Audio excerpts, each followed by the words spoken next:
Hello ladies and gentlemen of the internet, Messiah here. This video wasn't originally intended as a 3,000 subscriber special, but here we are, I guess. Thank you all so much for your continued support. It really does mean a lot to both me and the channel. The main reason for this prologue, though, is because I will be uploading two versions of this video onto YouTube. The version you are currently watching is the unannotated edition of this myth. It doesn't include all those snippets from the prose edda in favor of making the video look a little more polished. If you would like to read along with me through the various sections of the story, however, you can click the link to the annotated version of this myth in the right-hand corner.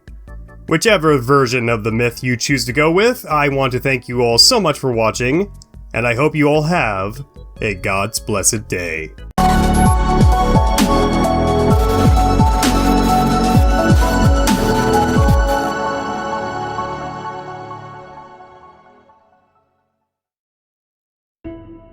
Beta males are a plague upon our society.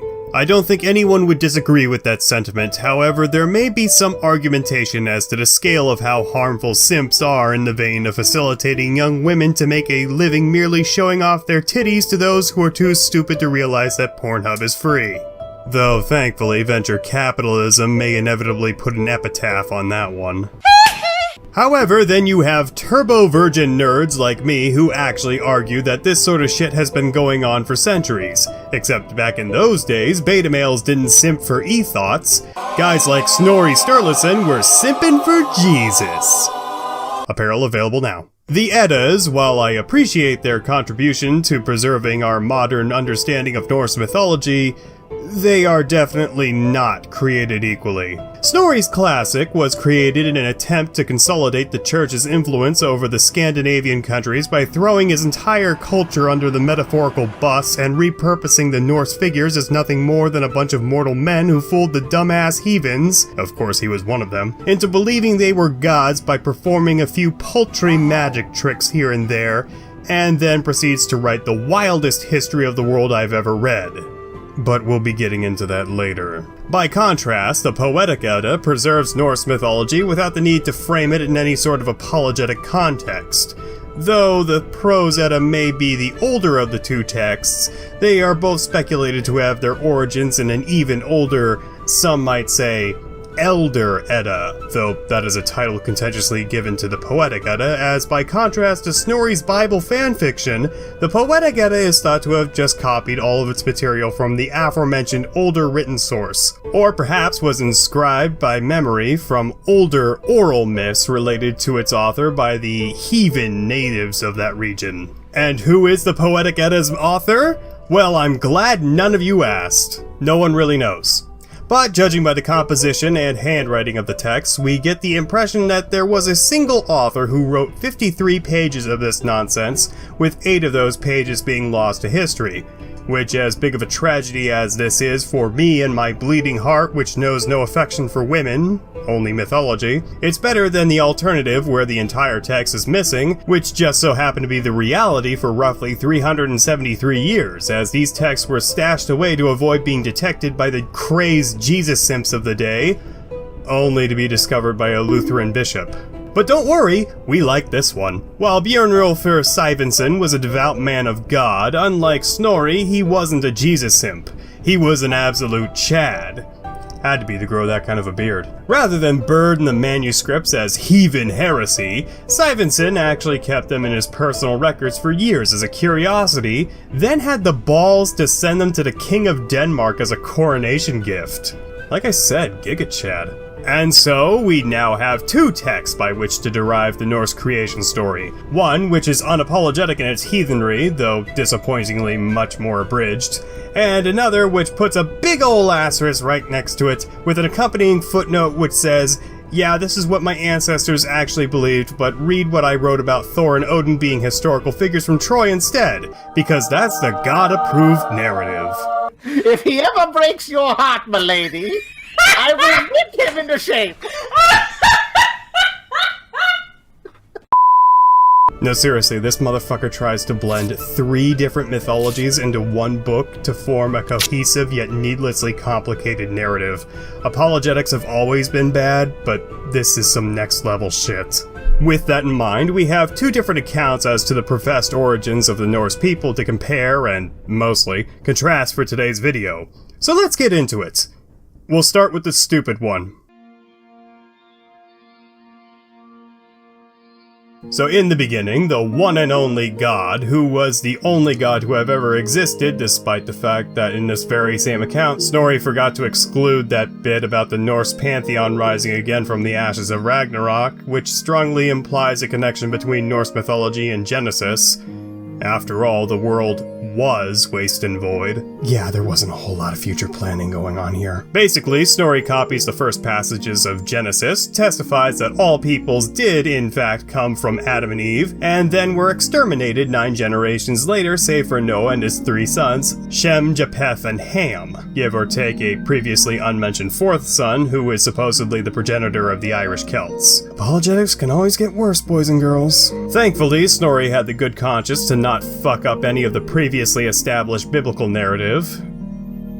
Until we get to the Tower of Babel. Then he fucks up both the Bible and other people's mythologies. So you should all know the story of the Tower of Babel by now.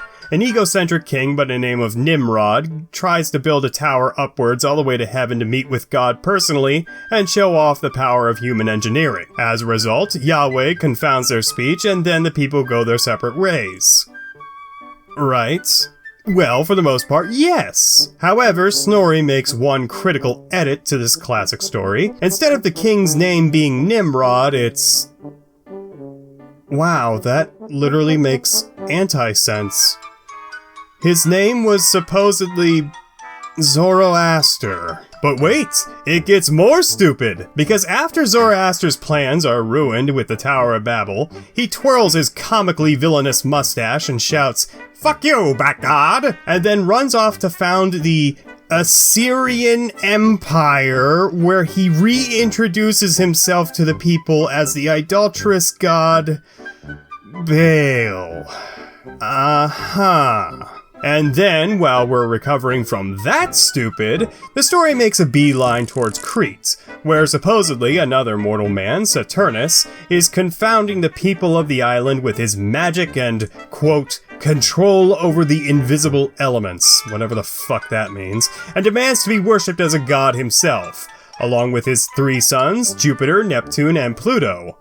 I think you can all see where this is going. Jupiter doesn't like how Daddy divided up his inheritance, and so decides to go to war with his old man, who flees Greece for Italy, not with his balls tucked between his legs, that still happens in this version of the story for some reason, where he gets up to his old shenanigans once again, this time using the modicum of... Njord? Fucking Njord? You know, the Nordic sea god, the one which has never been mentioned by a single Etruscan, Latin, or Greek colonial group in the history of ever? Yeah, that's supposedly Kronos. Oh no, wait. Snorri doesn't realize that these figures used to go by entirely different names in Greece. Otherwise, he would have just written that Kronos asked the Italians to call him Saturn, and for some reason changed the name of all 3 of his sons while he's added to their Roman counterparts. But no! Snorri has to immediately skip to the Nordic name, which sounds 1000% out of place with regard to the local dialects. My god, it's a damn good thing people couldn't read back then.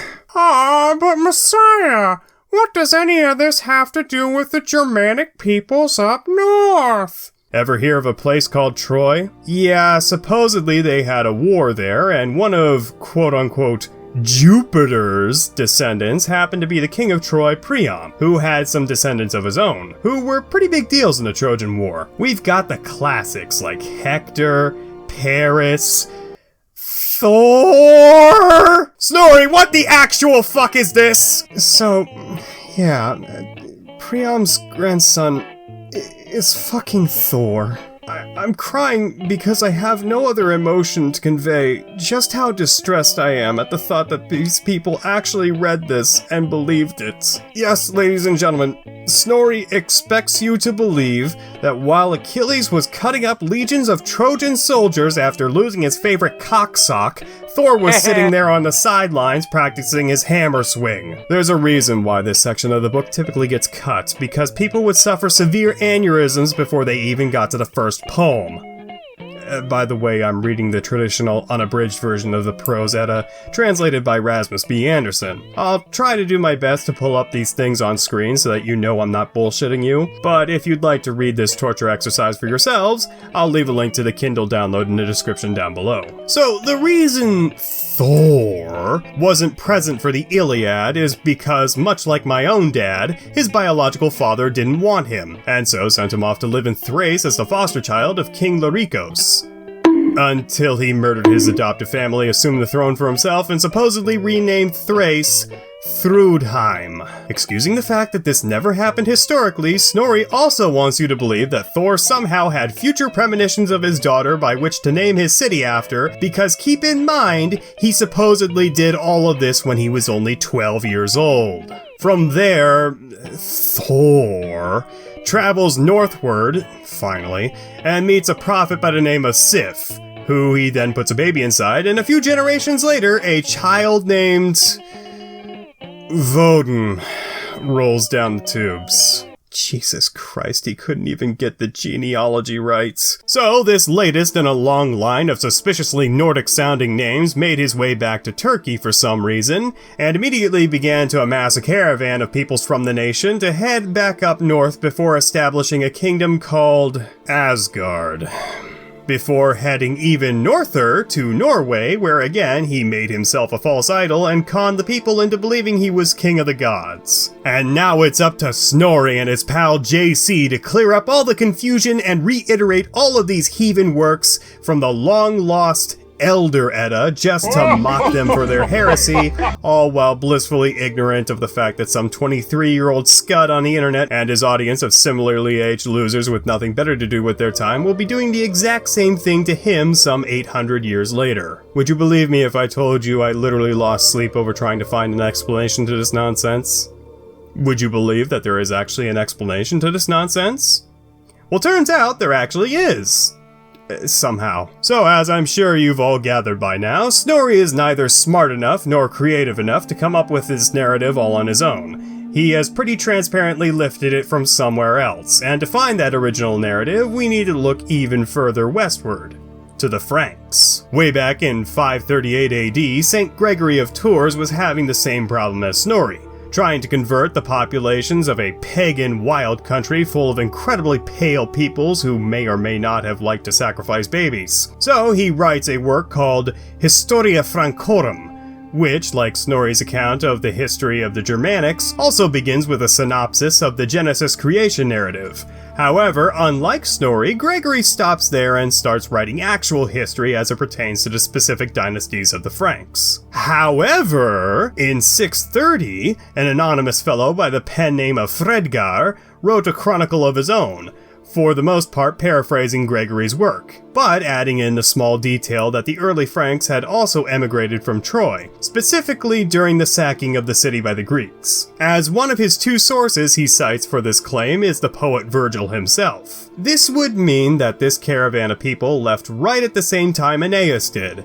However, there is one small problem. There isn't a single mention of a King Frigga, the attested progenitor of the Franks, nor for our purposes today a mention of Woden or Odin. I realize that Odin, according to Snorri's narrative, would have left Anatolia way after the end of the Trojan War. However, like I said, Snorri isn't very smart. He wants to have his cake and eat it too, even if it means comparing someone separated by 20 generations to the Trojan refugees fleeing the city some approximate 400 years earlier. For an explanation on that, we turn our attention to Fredgar's second source, the Catholic father, Hieronymus, who recontextualized a small, oftentimes overlooked passage in the Aeneid. Anator potuit, medius elapsus achivius, illericos penetrare, sines atque intima tutas regna libernorum, et fontem superer timavi, unde per ora novem vasco com murmere montis it mare proruptum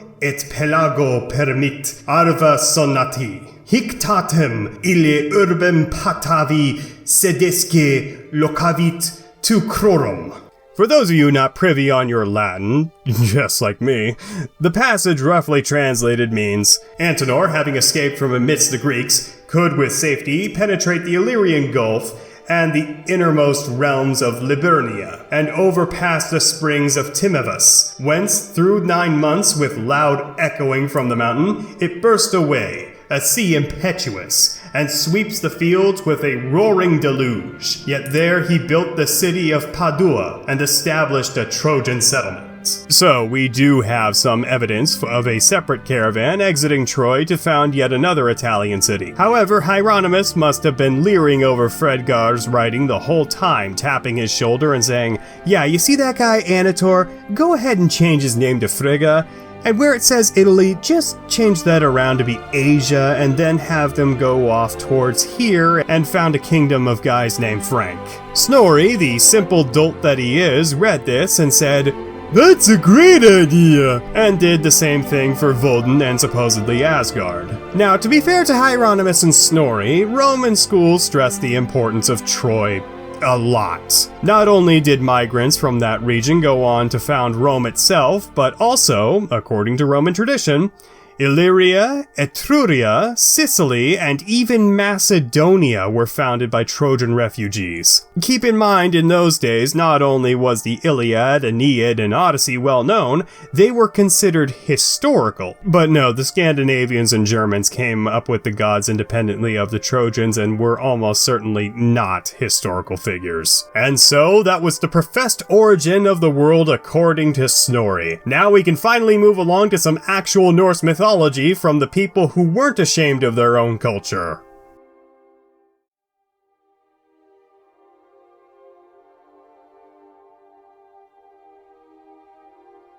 Now, heads up, I know I just finished shredding Snorri for his historical and mythological revisionism. However, the skaldic poem, which attests to the Nordic account of the creation of the earth, Voluspa, is also present in the Prose Edda and Hawksbook, and is a lot more detailed, again going back to the hypothesis that these texts were copied from the same source. So I will also be citing Snorri's translation for narrative purposes here today, just minus all the latter Christian-inspired bullshit, and the Hawksbook minus all the OCD-inducing disordering. Okay, cool? Cool. So the Voluspa begins rather familiarly with an embedded narrative of a vulva telling the sons of Heimdall, essentially just referring to a rowdy group of humans, to shut the fuck up and ask Odin personally whether or not he would like her to recount one of her old stories. If you don't know what a vulva is, it wouldn't surprise me, you're watching a mythology channel after all. It's what you uncultured swines might call a woman's meat flaps. And to those of you who don't know what a vulva is, it's a Swedish car manufacturer whose logo is, fittingly enough, the male symbol, and is supposedly owned by China now.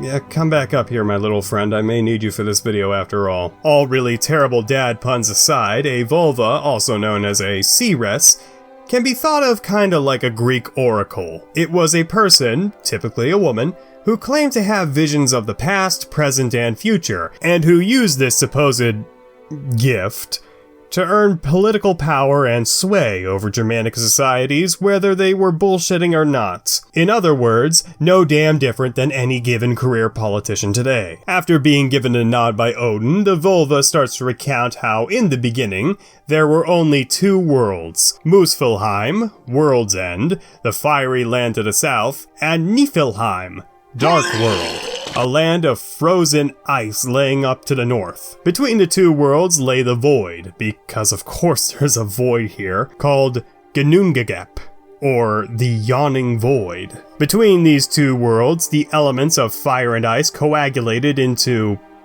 well, it should be water, but no, it's the primordial giant Ymir. However, Ymir would not be alone in this void of creation. For Muspelheim's heat melted the ice of Niflheim and bore the giant cow Adhumla, who supplied the milk which nourished Ymir's body and allowed him to grow big and strong. However, Adhumla had to get her sustenance from somewhere, and so she went back to licking one of the ice blocks from Niflheim, which were salty for whatever reason. And after 3 straight days of licking, she got to the center of that Tootsie Pop. However, instead of finding a malformed crystallized Tootsie Roll reject they almost certainly got from cleaning out the machine, she freed another man by the name of Buri. Now, things get a little bit vague from here.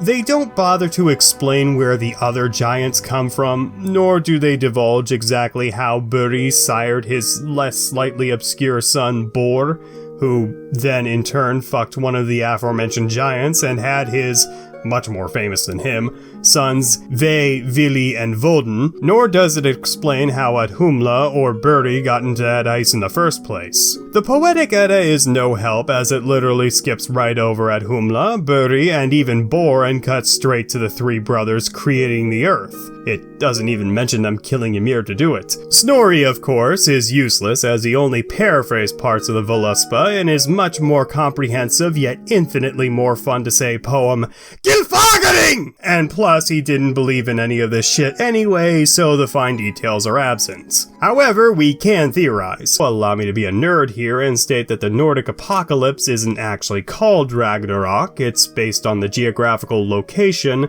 Ragnarok. Roughly translated means Doom of the Gods, which is a hill whereupon the fateful battle is hypothesized to take place. Anyway, so after all that, the world is meant to be reset, right?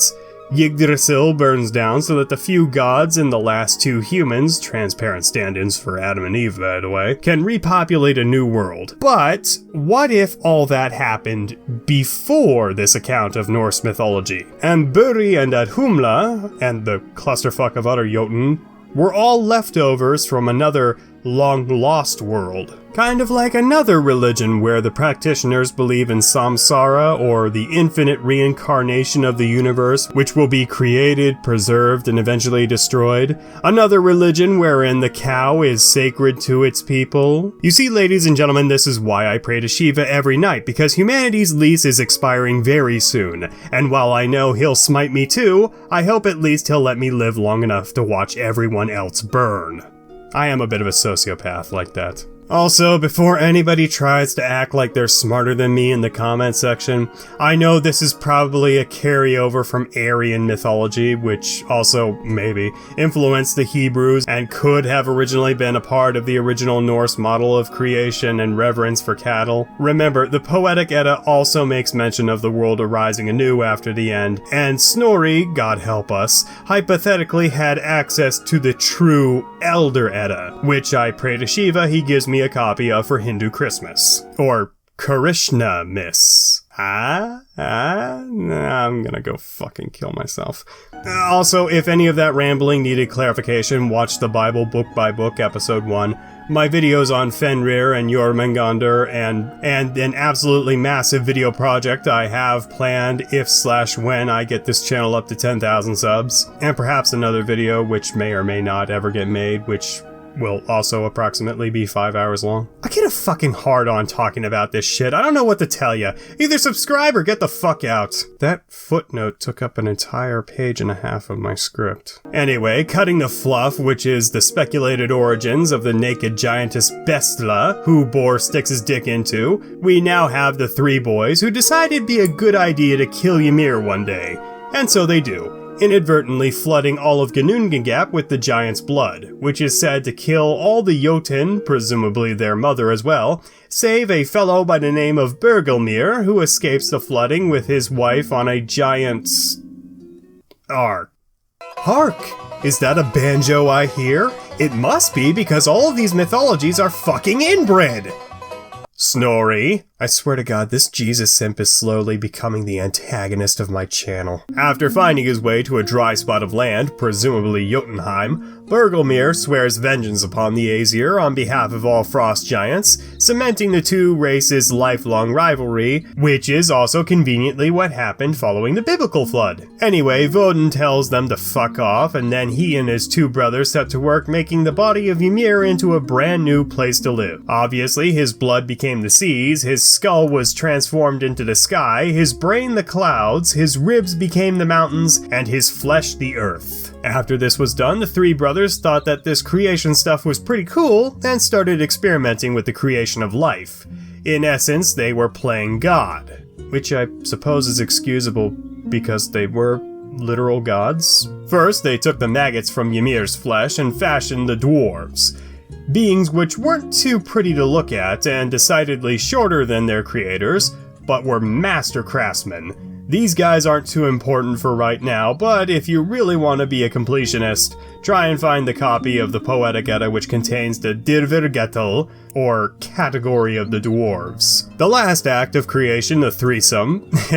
It's funny because Vili and Ve fucked Frigg while Odin was out of town one time, undertook the creation of man and woman. They found some logs washed up on the beach, and Odin breathed life into them. You know, because he's the Sky Daddy. Ve gave them an appearance, hearing, sight, and the ability to speak, and Vili gave them intelligence. It's worth noting that the lesser brothers impromptly fuck off early on in the Poetic Edda, and these tasks are undertaken with Odin by the minor gods Honir and Lodur, the former of which is only ever mentioned as a hostage exchange in the inevitable Aesir-Vanir War, and the latter just kind of fucks off just like Vili and Ve. Anyhow, Vodun names the man Ask and the woman Embla, and while that may make you think that they are the great value rip-offs of Adam and Eve, that's hardly the case. It's common in many cultures for the names of their first humans to be inspired by the material which composes them. Take Adam for instance, his name is derived from the Hebrew word Adamus, which is a kind of catch-all term for earth, which can be interpreted as dust, dirt, clay, whatever the fuck you want to believe. Ask is no different, as he is named for the ash tree, whose trunk he was created out of, and Embla is thought to mean elm, but we're not quite as certain about that one. By the way, anyone hoping to cite the pair being created simultaneously as a sign that men and women were meant to be equal in the eyes of the Norse gods is wrong. All we need to do is look at the material by which their names are derived from. Elm, while it was an important wood to the Norse people, was definitely a second to Ask, as Yggdrasil is described as being a gigantic, divine ash tree, tying all 9 realms together. And since men are derived from this same material, it can be inferred that they have a similar standing when compared to women and their lowly, measly elm construction. Sorry, ladies. Wait, how many girls actually watch this shit? Anyway, Vodun fucks off to his brand new pad called Asgard, which is definitely the divine home of the gods, and not some long-forgotten historical city, and began siring a multitude of children. Most notably, the mighty Thor, who definitely isn't his ancestral father from fucking Troy, and lives out the rest of his days in peace and harmony.